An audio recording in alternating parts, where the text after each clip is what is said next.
I mean, look how he's playing with his milk, bro. If you ever catch me playing with some glass like that, your boy's a cult leader.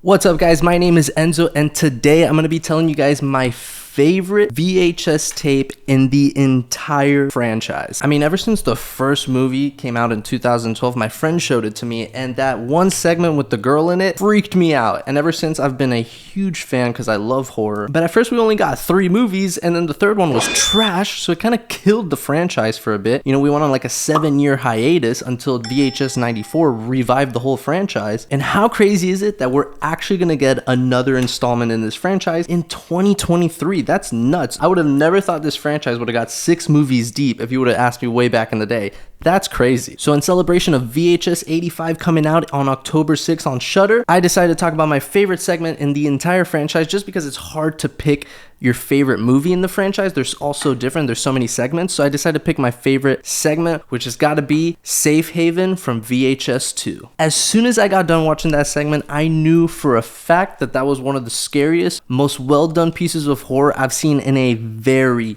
long time. And when I went online to do research for this video, a lot of people seem to share that same exact opinion. When I went on Reddit, this post from Not Hero says, the Safe Haven segment from VHS 2 is the most impressive piece of horror I've seen in the past decade. Irish news company Joe called it the most bonkers, jaw-dropping, and memorable horror in recent years. IndieWire.com called it a towering achievement in horror cinema. I mean, I'm not alone here, okay? I'm not crazy. Sometimes I'm crazy and I got some wild opinions, but guys, this one, come on. It's one of the best tapes in the franchise. We start by following a news crew composed of 4 members, Malik, his girlfriend Lena, Adam, and Johnny, who meet up with a cult leader in this restaurant. I mean, right off the bat, I gotta point this dude out, because whoever played him, great job, dude, because everything about him, dude, just sends red flags, bro. He is just weird. I mean, look how he's playing with his milk, bro. If I ever see some motherfucker playing with their milk like that, cult leader, bro. Anyways, their goal is to go to this cult in hope of shooting a documentary about their mysterious activities to expose them. When they get there, they see these bizarre symbols on the wall.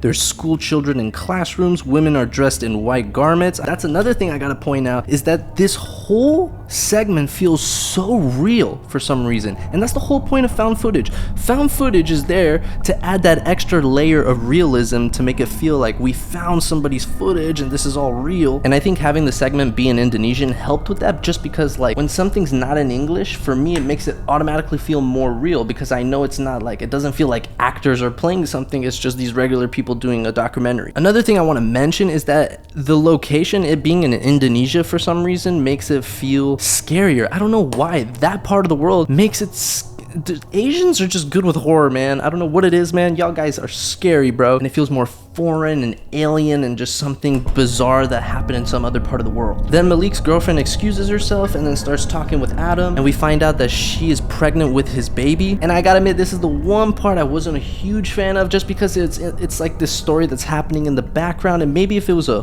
full-fledged film and we could flesh out the characters a little bit more, maybe it would have been interesting. But since it was a short segment, it just felt like a situation in the background and it's just there. I get it ties into him being the father of the demon, but it definitely, in my opinion, wasn't one of the stronger aspects of this short. Then we go back to the cult leader who's being interviewed, and then all of a sudden these bells starts to chime, and he suddenly announces the time of reckoning over the intercom. Now this scene is terrifying, because this is when shit is about to go down. This is like that turning point. Right now, everything is about to go, hell is gonna come loose. And that's what this movie does so well. It's the careful escalation of stakes and tension, because it doesn't go 0 to 100 right away. It gradually gets there in a perfect pace. You start off, you meet the guy, weird dude, giving off creepy vibes. You get to the place, even weirder vibes at the place, like the whole thing looks strange. Now you have the countdown. Now the guy attacks him and cuts his throat. Then everybody commits mass suicide. I mean, this scene is, tell me this scene isn't terrifying. If you were just there doing a documentary filming, you're a camera guy, your job is,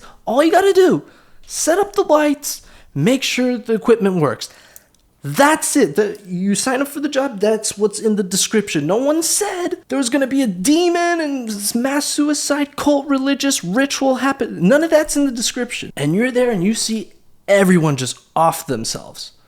That's the that fucks with me. That's the creepy shit in my, not the jump scares of the monsters, like this human aspect of it. I mean, it really plays with human indecency and moral ambiguity with some horrible imagery, and the set design is fantastic, and the color grading of the film, like the whole location when shit's going down is creepy, man. I don't need jump scares, just this scene, just as is creepy to me. This is scary. Everything about it, man. So as all this extreme violence is happening, Adam decides to still try to rescue Lena, and this is when we start approaching the end. He goes down this like corridor, then there's this explosion, and then we see the cult leader who's like covered in blood with the cult symbol, and then he just explodes. And this weird creature is like crawling on the wall. I don't know if people caught that, but it's almost like he opened the gates of hell. Then Adam finds Lena placed on an altar, but he can't get her out, and then this horn demon all of a sudden just starts to come out of her. So then Adam's like, screw this, and just dips out. And as he's leaving, he gets attacked by dead cult members, school children that are like zombies. And like I said, it's just so hectic. Everything is just happening all at once, and you're just like, ah! The alarms are going off, and he's running. And then this is what I'm saying, he does a great job, the actor, but also the entire scenario does a really great job at portraying this horrifying, chaotic environment